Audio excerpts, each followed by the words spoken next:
live.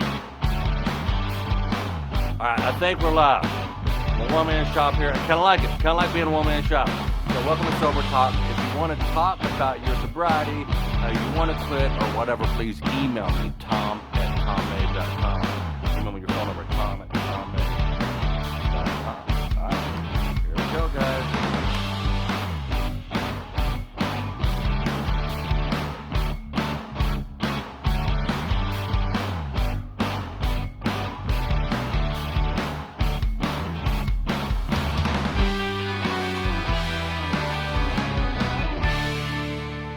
Welcome to Sober Talk. Hey guys, how are you?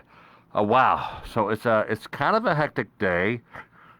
For whatever reason, I'm busier now than I've ever been, and with all the COVID stuff, it's hard to do everything, and I'm just, things are slipping through. I mean, I'm not wanting to drink, but I kind of feel like, wow, wanting a beer be right, kind of nice right now.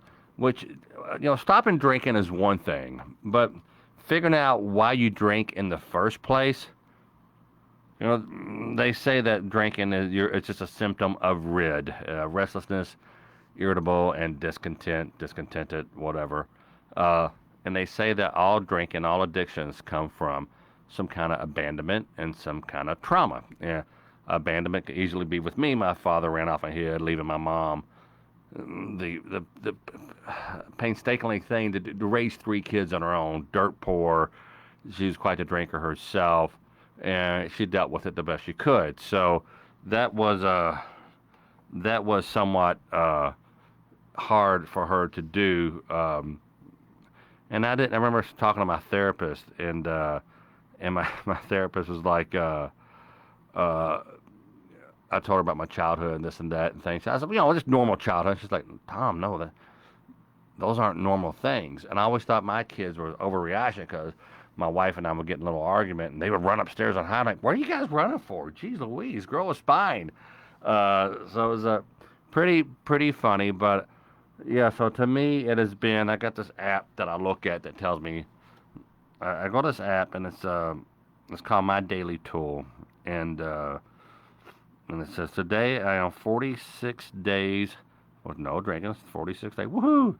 It has my daily reflections on it, where I get to read something. I tried to do a AA meeting every morning via Zoom, which I really, really like. I do the 7 a.m. meeting in Louisville called the Early Worms, and it's a really, really good group. I can't figure out how to get my whole name off my Zoom profile. It says Tom Mabe. People are like, is he here to prank us? No, that's not the case. So this Sean's saying that genetics is a hell of a thing. Yeah, genetics is a hell of a thing, Sean. But yeah, so if I'm gonna go ahead and put our number here, our email, tom@tommabe.com. And you can email me your number if you want to just talk. This is kind of just part of the steps I'm taking, the services, kind of just, it helps me out, and I think it helps a lot of other people out. It's unity, service, and I forget the other word.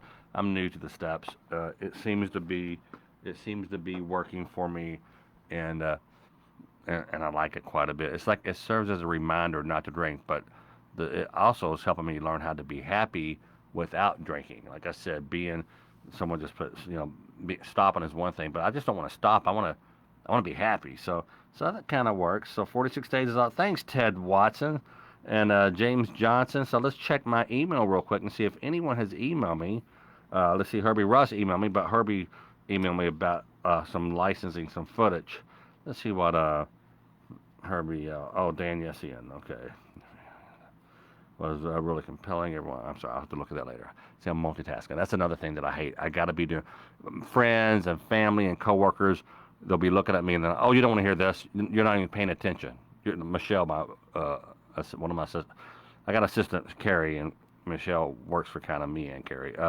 Michelle said, "You're not listening," and walked away. I said, "Where are you going?" "I'm listening. I'm thinking about 20 other different things at the same time," which I'm very good at doing. So I want to call somebody on the phone and do it one day at a time. So, Chris, do you understand what one day at a time is? There's something to that. And I always repeat this, but I want to say it again for people who are just it helped me out tremendously. My buddy of mine's doctor is Dr. Sean. I called him. He said, no, what that means is one day at a time is you get one day under your belt, and the next day is a tad easier, and you're like, wow, okay, and you want to defend that first day, and then you get 2 days under your belt. Like, I haven't drank in a couple days, and you get third day, and it's easier. And the more days you get, you will defend those sober days.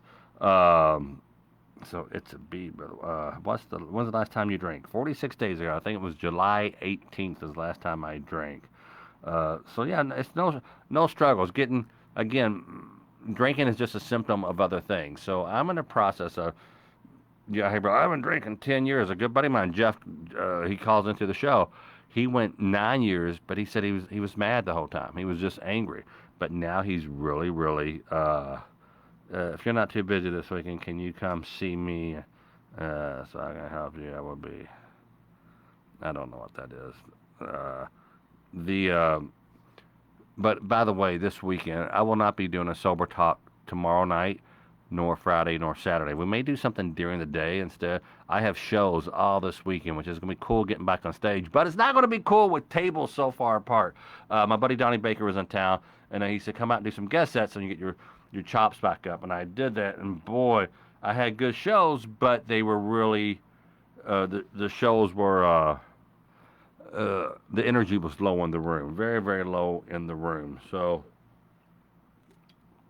anywho, let's go to the phone here. Let me make sure that I am hooked up. And James Johnson is today. James Johnson, you go do you. That's okay. I'm gonna go do me, James Johnson.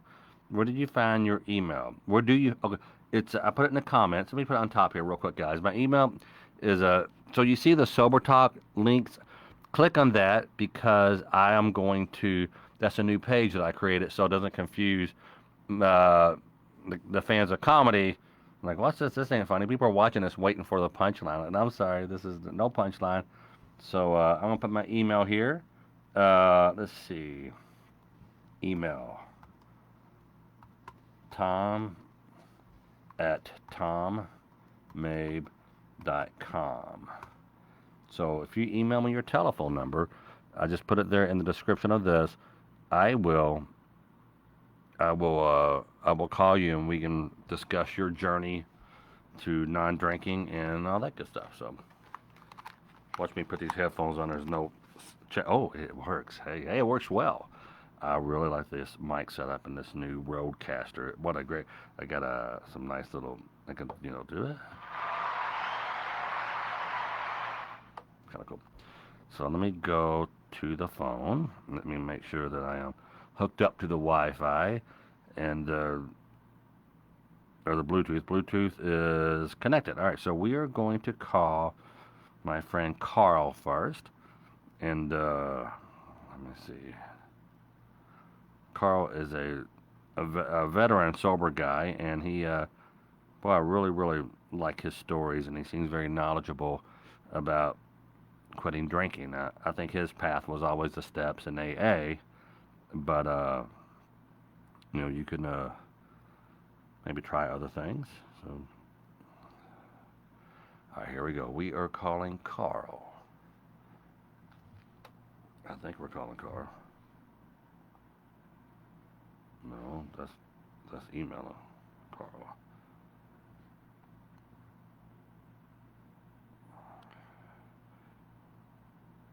Haha, here we go. Hi, this is Carl. Please leave your name and number or send me a text on. Carl, is that you, buddy? Hey, Thomas, how are you? You were calling me right when I was calling you. Buddy, I am good. I've been just so busy, and I want to apologize to people too. If you email me or you happen to have my phone, I text you or you reach out on Facebook, and I don't get right back at you, it's just because I got crap going on. So, but no, it's been good. What's going on with you, brother? Hey, Tom, one thing I remember early on that one guy, I think I had maybe 12, 14 days under my belt, and a guy, he didn't ask it to me directly, but I knew he was. But Yeah. he made the statement. Carl, I didn't say Carl, but he said, you know, and he was an old timer, but he said, I haven't woken up recently and said, damn, I wish I had drank last night. Uh,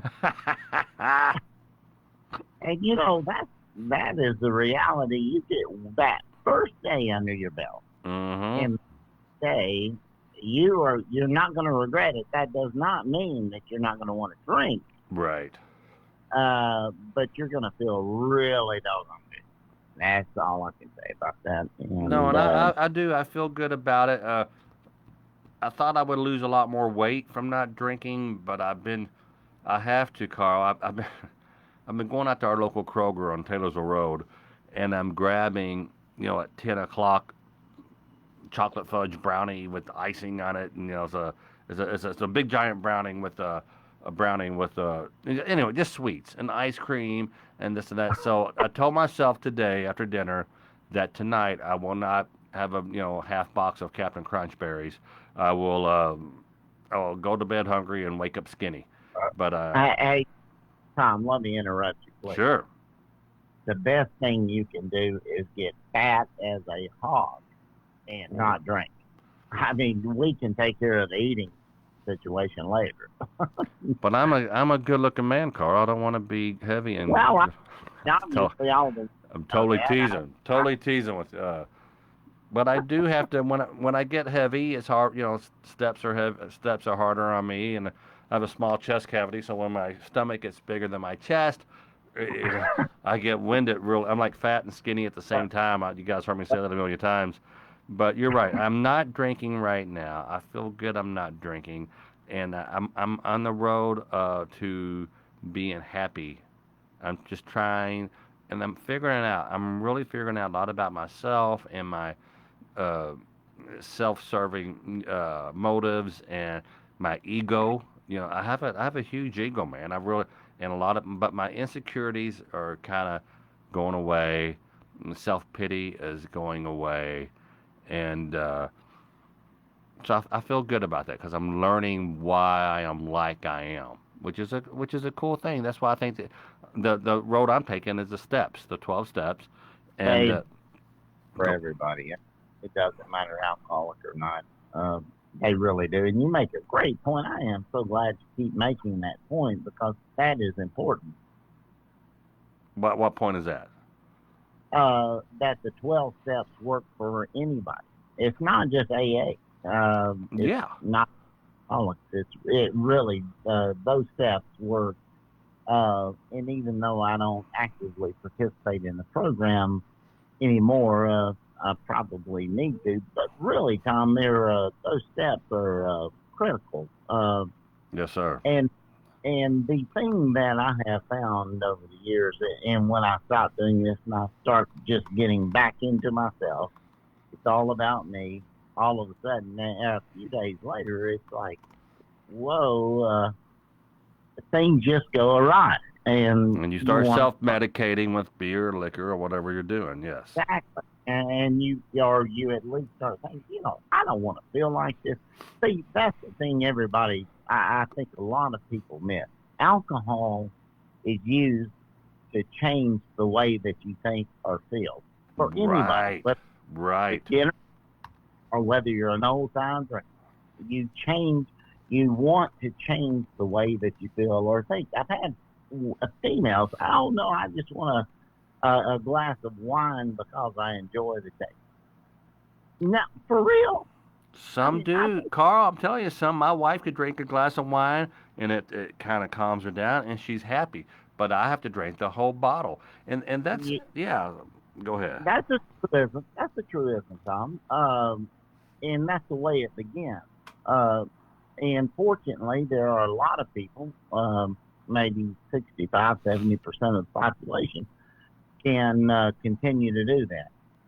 However, for those of us that fall in that 20 to 30% category, I'm overestimating the CDC rates, but we, especially if we're genetically inclined, we're going to keep drinking. And Yeah. there is no such thing as wanting to, I can quit when I want. If you're No. if you're if you're one of us and you drink and you put alcohol into your system, there there comes a time, and I remember my particular time when I crossed that line, and there was no more. I can quit when I want to. I used to keep it at 3. My dad was alcoholic. He quit. Right. And but he was one of the few that I've ever known on both sides of my family that ever put the alcohol down. And his dad died at 61, not far from my age right now. And uh, he told my dad one time, he said, "Look, you take," and he worked. I don't believe in this functional alcoholism. It's a way to live. Uh, I don't know, man. continue. I think I was a functional alcoholic. I mean, I always thought it brought me down to a level playing ground. I felt like, okay, I'm calm now and I can go out and I can, not have all this energy and what. I just felt like I was more comfortable, but it wasn't because I ended up doing. We were talking about this yesterday, Carl, and let's kind of pivot a little bit. But we're talking about people drinking. Oh, I got huge. I got back issues, and my back hurts so bad when I drink. It makes the pain go away, and blah blah blah. Well, yeah, that's good, but that's not making it go away. That's just making you not know about it. If you went to a doctor and they did a CAT scan on you and go, hey, we figured out you got a big tumor in your spine, and we can give you this pill to make you not know about the tumor and feel about it, or we can actually go in and fix it. You know, that's how alcoholism is. If you could go in and fix it, because if you're drinking because you have a problem, that eventually that drinking becomes a bigger problem than the problem you're trying to deal with. Tom, you're exactly right. And I would like to say this. And I believe I've watched your video from last night or rewatched, but there's always a great time to drink. There's always Yeah. things are good. There's always, if once you cross a certain line, there's always going to be a time to drink. And for Yeah. me, it eventually ended up from morning to night. And it's an awful way to live. No, And it I'm is. It is. It's a god awful way to live, and as like you said, someone was telling me they were their dog had passed away of parvo, and well, I'm a big animal lover, so I hate to hear that. But there's always going to be a time to celebrate. Hey, my dog is doing better. Let's drink. Or my dog is dying. Let's drink. There's always going to be a reason to drink. Correct? absolutely, and that's the bottom line. And the thing is, and really, there are for most alcoholics, there is a bottom line. There's a reason underlying, or reasons underlying, not just mental. Most of them are in some form a mental issue, Right. but when you become physically addicted to ethanol or alcohol, you're not going to be able to just stop Right. with it. And How did you stop? Do you forget how? Tell me again. How did you stop drinking? I began my journey. I went to an AA meeting. I drove around the building 3 times. Now I was scared to death. There was no one that I could speak with Right. about the situation. I was embarrassed, ashamed. Mm-hmm. Wife and kids, most likely at the time, knew that I had my wife absolutely knew I was having situations, but Right. and I spoke to my mom a few times, but beyond that, I never said to anyone, "Damn, I'm in trouble," and I was in trouble. Yeah. So I went down to this one meeting. It was a noontime meeting.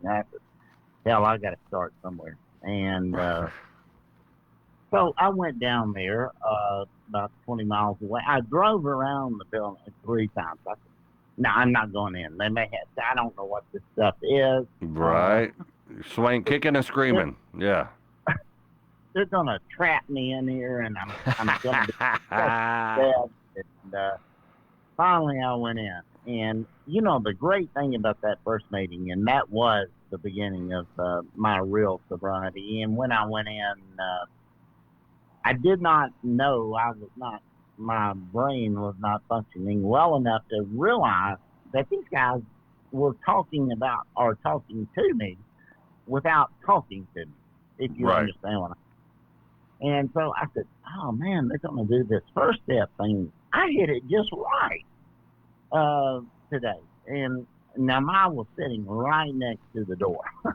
Your door. Well, you're right there, so you can get up. Wait, didn't you end up telling the group that you didn't have a DUI?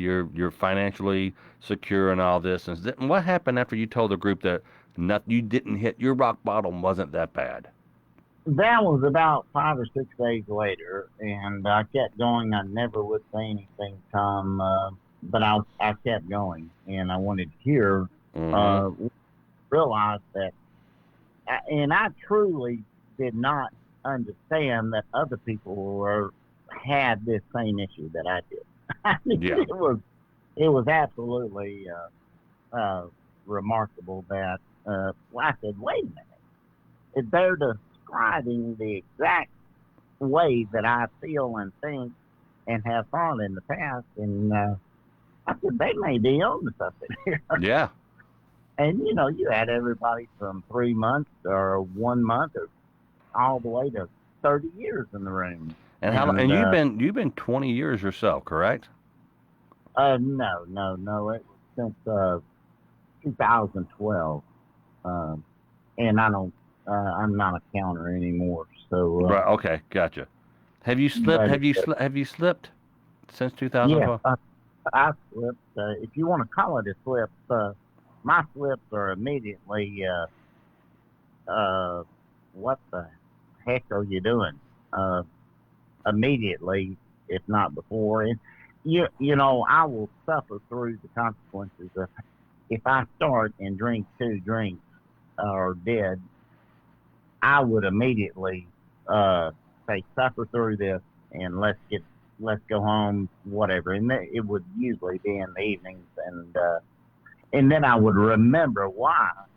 And for me, Tom, it became when I began a different type of program that I'm not going to speak of. Uh, Mm-hmm. Right. this was helping me to realize, man, I am not going to be able to do the things that I want to do and think about. And this is coming from someone who had drank, as I told you before, from sun up. I mean, when I woke up, I started drinking. Oh yeah. Uh, Same here, buddy. Sometimes. and it was the only way that I could feel normal, what I considered normal at the time. I could really see no way to feel normal without drinking. And people say, "Oh, you've got to want to stop drinking." No, you've got to want to try to stop drinking. That is the only way out. Nobody wants to stop doing something that they've been doing for so It's long. like me eating that fudge brownie cake at 11 o'clock at night. I'm And used to it. It's just like a baby. If babies waking up at 11 o'clock at night and 1 o'clock in the morning and wants milk. If you woke up every night at 1 o'clock in the morning and ate a cheeseburger, you're going to miss that cheeseburger. You're going to, and that's how wow, what they call it, a conning, baffling, powerful I, disease. I remember about the third week I was there, and I was going to 2 meetings a day. It didn't matter anymore. Anything just not to drink. And I would show up at 12 to 1, and then I'd show back up at 7. Uh, Oh, that's good though, man. And how long did it take you to kind of get it out of your and system? it was about I hate to say it, but it was about the 90-day point that I said, man, I've got this whip. Hmm. And you know what happens potentially to a lot of us at that Yeah. point. Yeah, I got it whipped, all right. And then I'll just have one or two to calm down or whatever the excuse becomes. But that's why there's so much relapse and alcoholism. It's We have scary. It's so scary. And I don't have it in me to stop again. It takes me so long to jumpstart my sobriety because I do that vicious cycle. I go like the exile and everything's happening and life sucks and this and that and I lost this account and then I just come in like a daggone demolition man and knock everything down and start drinking and get crazy and I have to apologize and then I come back as the manager. It's all good. See what it was? I was drinking bourbon. I can't drink bourbon. Bourbon controls me. I control beer. So we're from here on out, no bourbon, just beer. And I negotiate with myself. I negotiate with my wife, my kids, and it's just BS. It's just If, totally if, BS. if you think about the story about the tornado, all of a sudden everything's great for us, and then everybody just left a wake of mess behind you, and that's one of the that's the reality of alcoholism. And then I'm sure you may have heard it, you may not have, but it's uh, in AA we have a great forgetter. I mean, we are the best. We How forget. bad. We freaking forget. You're right. How bad it was. Hey Al, I got like a minute and a half, and then I got to jump another call before I lose my charge here.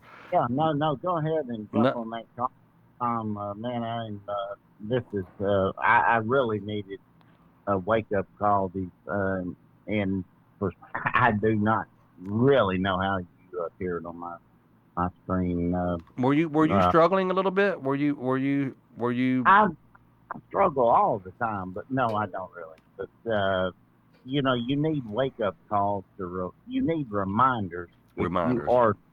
Yeah. You really have to have that and there is something to the awakening that Bill talked about, Bill Dudley talked about, and perhaps this really came from LSD or something. But there is something truly to that. The brain has to change. It cannot remain the same and Yeah, and I remain. think that's a whole nother Yeah, conversation, which I do want to we get in don't. because you keep on bringing it up, that always piques my interest, and I want to hear about that. But let me jump off Here, here and call this next guy we're calling, and Tom, thank you very much for letting me speak tonight with you. no, thank you I for am very speaking. grateful. I can always count on you.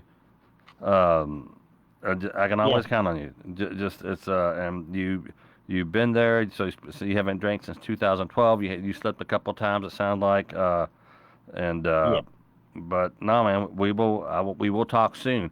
I got to take a few nights off because I'm going to be performing this. I'll be on stage this time of night.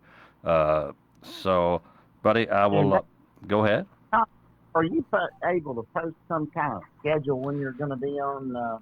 Well, right now there's not that much kind of a schedule, but I will post after I'm done here. I will post it. Like this week, I'm in Louisville at the Comedy Caravan, and I'm on there Ooh, Thursday night, Friday night, Saturday night in Louisville, Kentucky. Comedy Caravan, and and there are a number of just for people who want to write this down who live in this area either from Nashville, Cincinnati, Indy, or Louisville, anywhere driving distance. The problem is I think it's selling out because we can only be half capacity. So if you usually get 300 people in a room, we can only get 150. But it's 502 459 0022. 502 459 0022 for reservations. But anyway, man, thank you so much. hey, And go Tom, ahead. I got to ask one question. Have you done a live show or shows if you've been sober? Oh, since I've been sober? Uh huh. Yes, yes. No, I've done many shows when I went for 2 years, and it was great because I knew if I sucked, it was me and not the alcohol. Usually No, I recently since Reese, you have. yeah, yeah. A buddy of mine from Bob and Tom, Donnie Baker, he uh, he was performing in Louisville and invited me out. I was talking to him on the phone. It's like because he was concerned about I haven't been on stage much. I said I haven't been on stage in 3 or 4 months. And he said, "Why don't you come out and do a guest set?" And that's where you go out and you do 10, 15 minutes or whatever. And I did a couple of guest sets, and it was they were decent shows. It's just the room. There was no energy in the room because the tables were 6 feet apart, if not more. And comedy is an intimate thing. They need to be packed in there and low ceilings, and just it's a tad tough not having that. But all right, brother, I will talk with you All soon. right, all right. Have a good night, Tom. Thank You too, Carl. We'll see you. you. Bye bye. Bye bye. That's my buddy Carl. He's a really, really cool dude, and he gives us he graces us with his presence and his knowledge. And we're calling a guy named Al who emailed me and wanted to talk about his. Hey, is this Al? It is. Hey, Al, it's Tom Mabe. I got your email. Apparently, I showed up on your feed You did. with sober talk, and you said that you are currently not drinking. So tell me your story. What was it hard to stop, or just what happened? Well, I'll tell you, Tom, it was very hard to stop. I'm 51 years old, and discovered that I had a problem with alcohol. Gosh, probably in my 20s, maybe even before that. Okay. I was, gosh, probably the real thing as far as drinking goes, and an alcoholic goes. Whenever I picked up a drink, I just couldn't stop. I tried desperately to stop Wow. for years, for Mm. years and for years and for years, and so. But currently I am sober, and for me it took first of all just being honest that I had a problem, and then reaching out for help. And for me that form of help was a 12-step program, and so Yeah. it's just something I have to work on every single day. And if I don't, I'm the kind of guy that's eventually going to go back and pick up a drink, and when that alcohol hits my system, I'm going to have that craving that I can't resist, and I'm going to go off to the races. They say it's like uh, I heard someone say about like craving is like if you're drowning and you're even though you want to drown, it's like trying to breathe underwater. That's how strong the alcohol is. You would do anything to get the air. You'll do anything to get the alcohol, even if it means breathing underwater. I mean, Absolutely. and it's stupid. You know it's not good for you. You know you're going to drown. And did you have any like how long have you been sober now? You think? Well, right now it's not been all that long. I've been sober a little over a month. This time, there's been times where I've had years, but I've had some relapses. And What do so you what think? I, What do I you think causes the relapses? What do you think people go back out and drink? I think, at least for me, I can't speak for everybody, but at least for me, when I'm working a 12-step program and I'm taking care of myself and doing my daily routine and things that I have to do, I do well. But when I stop doing those things, then my mind starts to get and it starts to race. And I start having what I guess that they call that mental obsession Mm-hmm. about drinking or getting that quick fix because I want to feel that sense of ease and comfort by picking a drink. And then when that thing hits, I cannot stop it. It's just this merry-go-round in my head over and over and over again, and I can't stop. And then eventually, um, I always reach for that drink. But if I'm working my 12-step program, then I learn how to do things daily where I can put in check that mental obsession, and eventually not pick up that drink. Because again, once the alcohol hits my system, it's all bets are off. My priorities change. I Mm-hmm. don't care about hurting my family. I don't care about hurting my friends. I don't care that there's going to be consequences at work or what have you. Wow. And it's horrible. I don't want to do those things, but when the alcohol hits my system, that's going to happen. Wow. You're talking about the rituals, the habits, And I'm new to the steps, so I'm kind of doing them a tad ass backwards. And there's one, I think it's step 12, where it says provide something like there's unity, service, and is there another thing? Anyway, like providing, giving back. I'm not saying I'm giving anybody anything with doing this little show, but I get a lot of emails from people who really enjoy I'm my agent, and they're like, "What the hell are you doing? What's this sober talk you're putting on your main platform? People don't want to hear that." No, but you know what?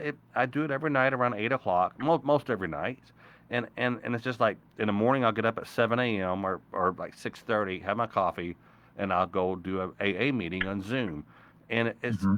and I get a lot out of hearing people's stories and how they overcame and my thing is, I just want to be happy, and I think the steps are helping with this. Being happy without drinking. Being alcohol Sure. free is one thing, but being alcohol free and happy and secure and able to have a good time, that's another thing. And I had double incentives here. Some health issues that if I drank, it's just not going to work out well.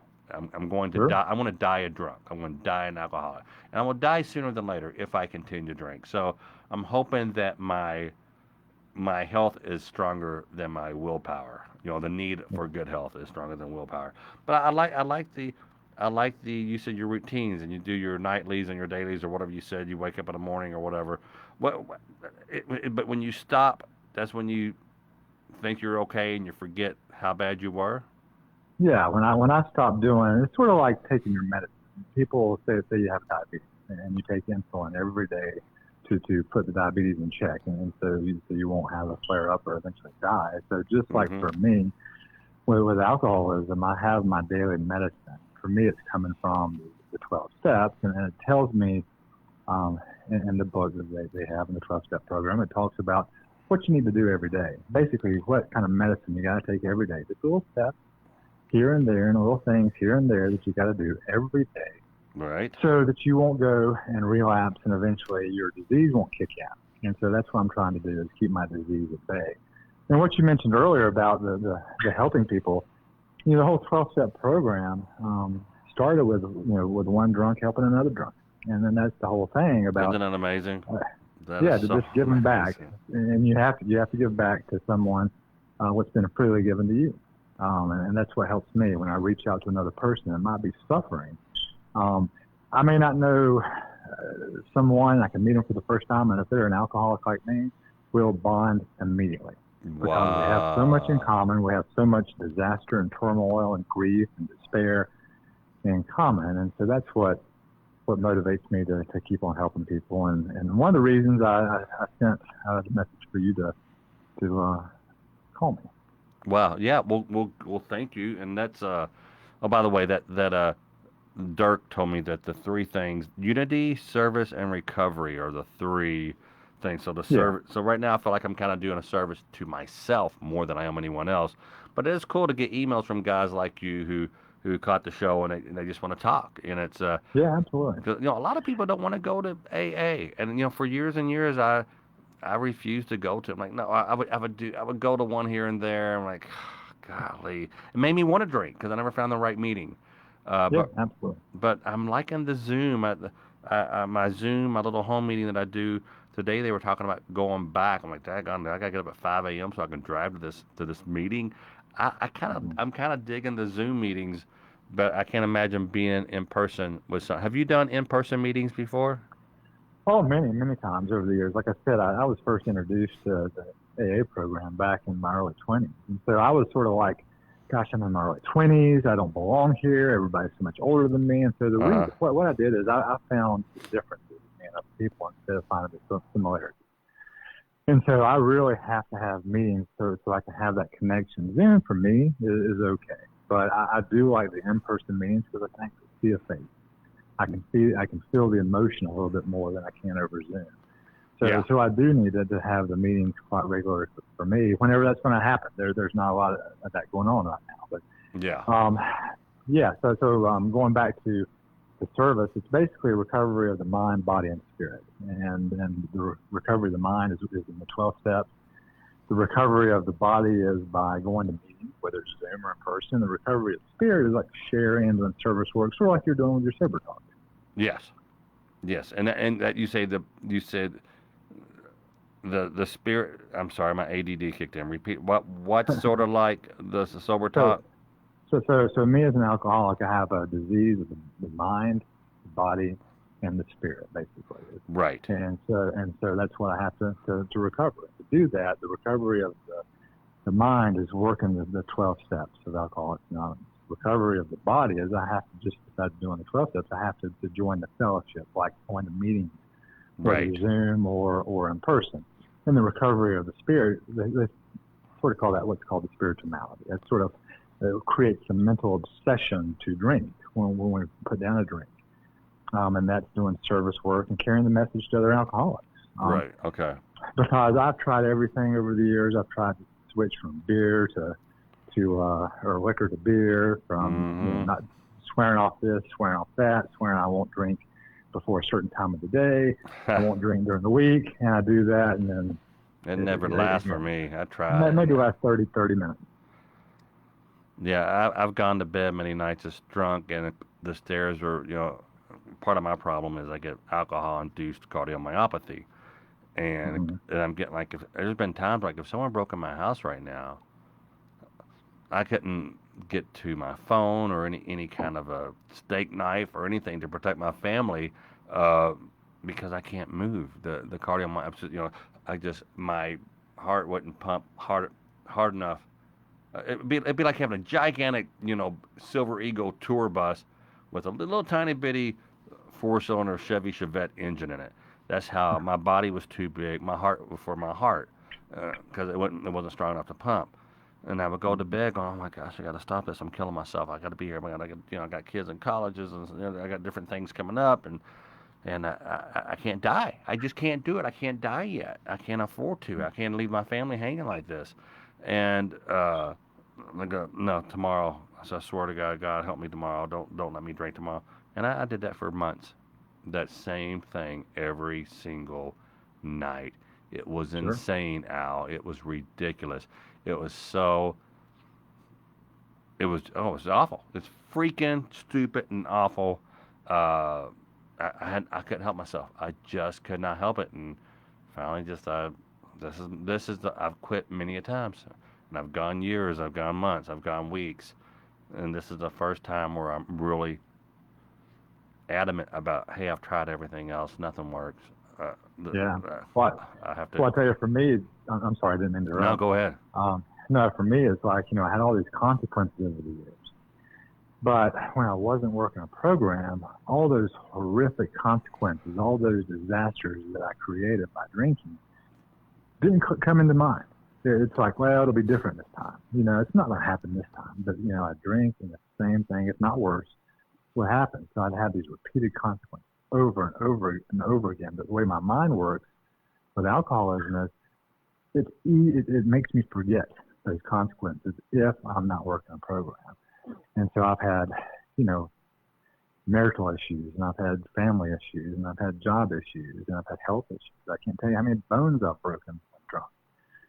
So it's one Wow, thing. wow, that is At some point you gotta get sick and tired of being sick and tired, and that's yeah. what I do. I've just said bad things to people and done bad things, and I've done things with my kids. I've said things to them apparently drunk that my wife told me I said, and I'm like,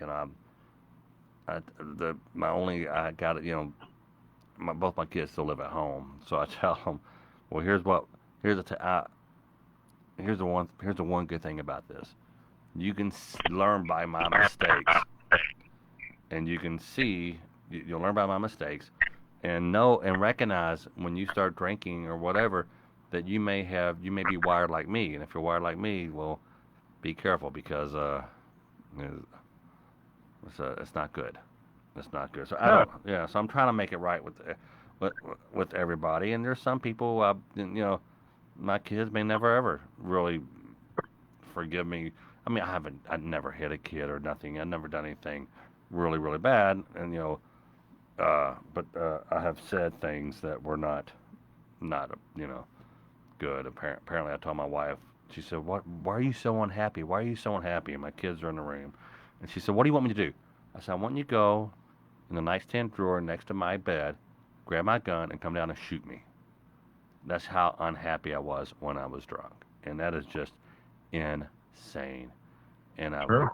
that's just freaking awful. It's just I said a lot of bad things, did a lot of bad Yeah. things, and I was damaging my body. I was damaging my health and relationships, business relationships, all kinds of. No telling where I would be, how far much further along I would be if I had cut out alcohol in my 20s.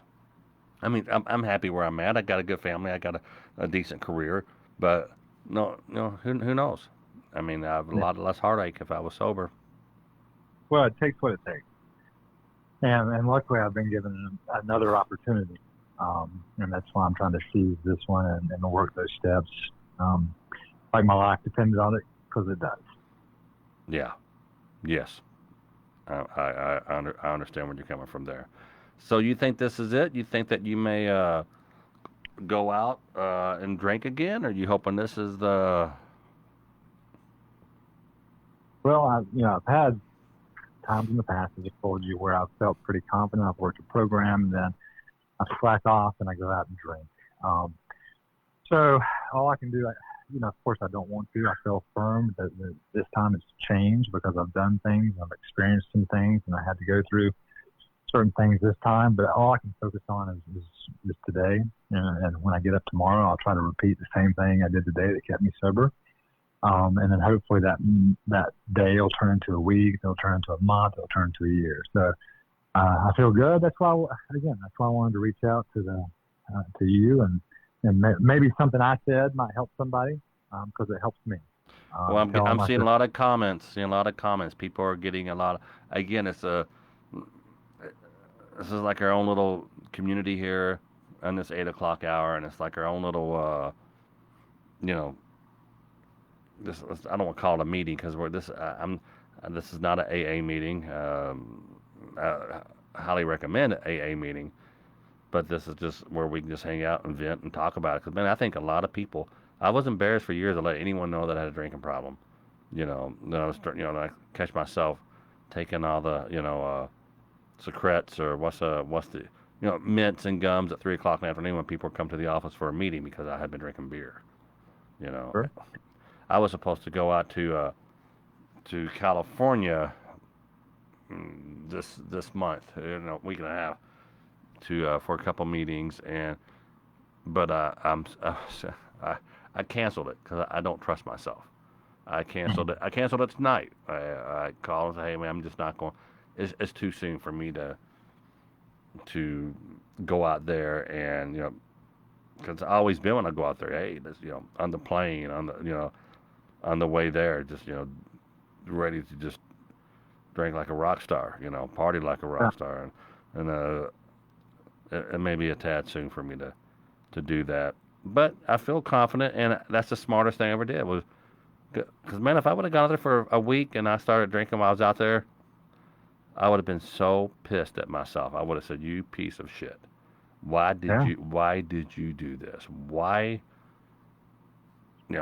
I would never be able to forgive myself.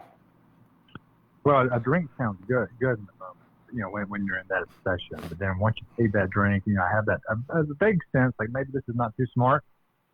And then 10, 12 more drinks into it, I'm like, what the heck have I just done again? And then I wake up in the next morning with that terror and bewilderment, frustration and fear, and like, oh my God, what have I done? And by that afternoon, I drink again.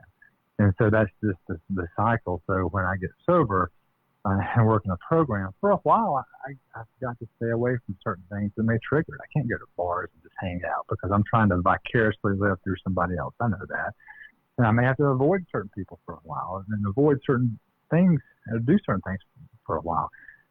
But, my experience in the past is that, we're not glum people.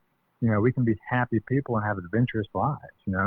I think I was burying myself in the bottle, and I was missing out on life. I'm like, oh, drinking's wonderful. I can have all this camaraderie, but I wasn't doing that. I was holing up by myself drinking. I've been at the airport bar making friends at the airport bar. You know how many planes I've missed traveling because I was with my new friends at the bar. How stupid is that? Sure. But I find that I can have a fun life. I can go to the gym. I can work out. I can be a father to my kids. Yes. I can pass my experience to someone that might be desperate right now. People that's listening to your show. Some people might be desperate, saying, "Oh my gosh, I don't know what to do. I'm desperate." There is a solution. There is hope. Yes. And so that's what I cling on to, and that's what so many people have brought me that message, and that's why I'm about giving back and helping people that suffer from this devastating disease that we have. Yes. Well, all right, brother. Well, thank you for doing this. I want to try to get Dirk on the phone here. Dirk is making a lot of great comments on the wall here. You made a lot of great comments. You brought so much to my sober talk little live cast tonight. I appreciate you, brother. Okay, Tom. Thank you for taking my call. All right. Talk to you soon. Bye-bye. So if you are Dirk, and I've talked to Dirk before, he's making a lot of comments here. I'd like to close out my show with a conversation with Dirk if he's here. If I can find his number, let's see. Well, I just don't know. How you guys doing? Everybody doing well? I appreciate it. We got 36 people watching it, but it's not the views. I'm not trying to get views on this. Matter of fact, people think I'm trying to kill my career. But if you're Dirk and you're watching, send me your number at any way you can get a hold of me. Tom at tommabe.com. What have you? So all right, guys. It is 8:52. We're going to be wrapping up here in just a few minutes, and let me see here. See if Dirk sent me a message on my. Oh, here we go. All right, we're going to wrap up our show with Dirk here. So, yeah, I think this is his number until I fat finger it and call. Yeah, I did. Daggone, look at it. I already did. So, hold on, Dirk. Thanks for putting a space in there, Dirk. I appreciate it. He sent it back where I can actually read it with my old eyes here. Bam. Let's wrap up this with Dirk. Hello. Hey, how are you, brother? Tom Mabe. I like your comments on the page here. I'm doing great. How you been? I've been good. What's the latest and greatest? with you? And are we? Well, Are we listening we're to getting you. that echo again? Let me hang up. Are you a Yeah. speaker or something? I am not. Let me hang up and call you right back. All right. Hold on, Dirk. I think it went away. No, it Okay. didn't. No, it didn't. I'm calling right back. We were going to call Dirk back one more time, and hopefully, last time I remember talking to this guy, everything was Is it better now? check one.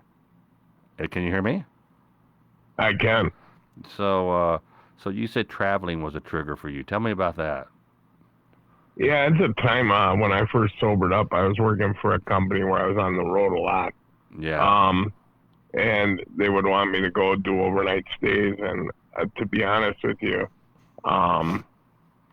in the first attempts at recovery, that was the biggest trigger. I would go into a hotel room. Hey, nobody knows me in this town. I have nothing to prove to anybody here. Right. Not knowing at that time that the only person you're proving to is yourself, but you're all alone. And who's going to turn me into the family, right? They're the ones that were holding you to a standard. And I just couldn't do it. To this day, if I travel, I umpire USA softball. I did it this weekend at a national tournament, and I took someone with me. To this day, I'm just not comfortable traveling. Wow. Is that so that's interesting. So you heard me talk about, I was supposed to travel on the 14th out to Los Angeles. And I just got an email. I asked this guy, I'm sorry, I'm going to break script on you here. I was asking this guy if he wanted to go live. He said, hey, Tom, I'm a big fan here. Your sober talk is awesome, and here is my phone number. Your last video worried me. I guess I went live. I was too tired. I've just been worn out, Dirk, and I'm like, I just can't do it. I'll go live from my truck on my phone for a second. Would love to chat with you. My story began at age 7 in Russia, then an orphanage, then doing awesome in school. Got adopted by a family, still struggle with drinking every night. At the same time, running a big business, married happily with 2 boys. Your comedy's awesome. And I heard you way before Facebook was a big platform. Hope to hear from you. So I asked him, so you want to call? He says, I appreciate the offer. I want to start my sober journey Monday. And look, guys, you can always talk to us. We don't care if you're drunk when you call. So not that this guy is going to be drunk, but I just thought that was interesting. So yeah, guys, I mean, this is not, you can't talk or show up if you're drunk. I don't care. But go ahead. So when's the last time you went out of town? When was the last time you did a soccer thing or a softball? Just this past weekend. Who'd you take with you? Actually, one of my former girlfriends. She came with and stayed with me at the hotel. And it's not that I fear Can we call drinking. her? I want to call her. I fear more the risk. I don't know that I'm pretty comfortable in my sobriety, but you'll never be 100% comfortable in sobriety. Interesting. And And how long have my you been? social circles aren't quite the same as yours. You truly do travel in a group of people where drinking is even part of their skits. Yeah, yeah, and some of them the drinking is part of their skit, but it's really not real. Right. Like Dean Martin wasn't really a drunk, and Foster Brooks wasn't really a drunk. They did drink. Ron White probably likes to drink a little more than Dean Martin and Foster, but Exactly. I don't hang with Ron White, but I'm just saying a lot of comics do have that lifestyle, but just yeah, it's just I don't trust myself. I don't trust myself being away in a hotel, like, hey, I'm here by myself. I mean, but my wife will call me, and she could tell me not only how many drinks I have, but what I drank. You had 3 bourbons. You had Makers, didn't you? She knew, and that's why I started drinking Bud Light, because she could never tell if I was drinking beer. She could tell by my text if I was texting and drinking. So Well, he said that alcoholics only fool one person, and that's themselves. yes, You can't fool the people close to you. They know. yeah. It's like the time I got pulled over for drunk driving. It's 2:00 in the morning. Officer asked me, "Have you been drinking?" So this was my one attempt at comedy. I looked at him and I said, "What are you, a rookie? It's 2:00 in the morning. Of course I've been drinking." Don't ever use that line when you get pulled over. Wow. Hey, real quick, Martina Cummings says, I really appreciate your time on this page. Enjoy your coming shows. We'll miss you. Martina, if you're leaving, good night to you. That's a great line. So, there's a comic in Louisville. Mike Armstrong, he said he comes in and his wife goes, drinking again? He goes, me too. But even in your venues, the majority of your venues serve alcohol. So they want to send us drinks the whole time I'm on stage. I have to tell the wait staff, if they want to buy me a shot, say tequila and make it water, and I mean, there's been times I've looked down. I was in Indianapolis, or Greenwood, right outside of Indy, in a place called One Liners, and I kid you not, I bet I had 12.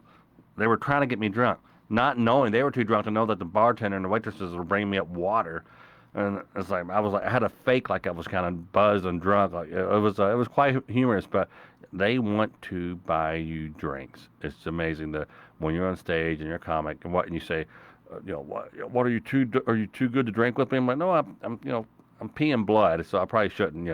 I wasn't peeing blood, but you'll say anything to get them to kind of back off.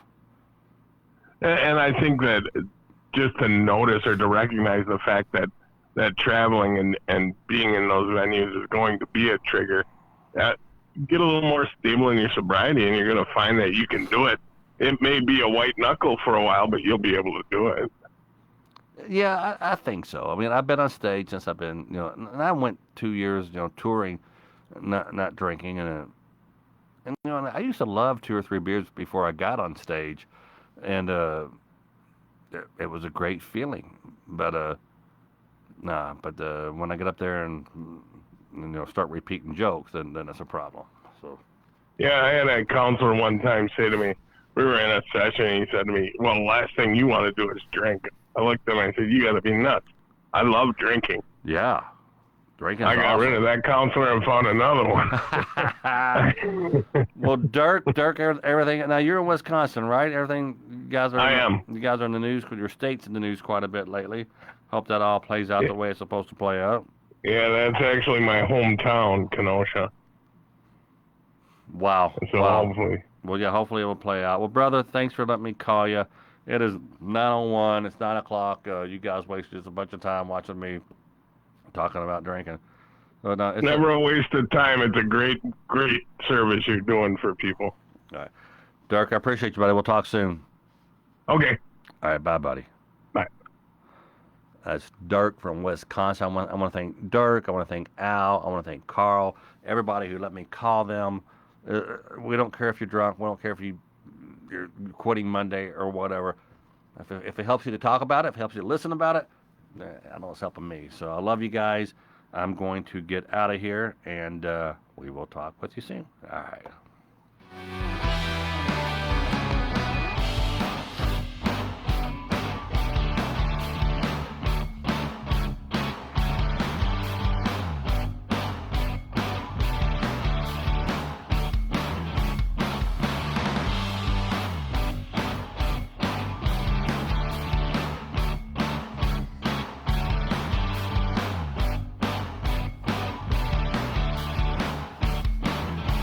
Have no shoes on. Alright, so again, pay attention to that. If you don't mind, guys, follow that Sober Talk Facebook page. That's a new page that I have created just for this. And email me, Tom at tommabe.com, tom@tommabe.com. I want tomorrow off, Friday and Saturday off. Probably come back with you guys on Sunday. Love you, appreciate it. Thanks so much.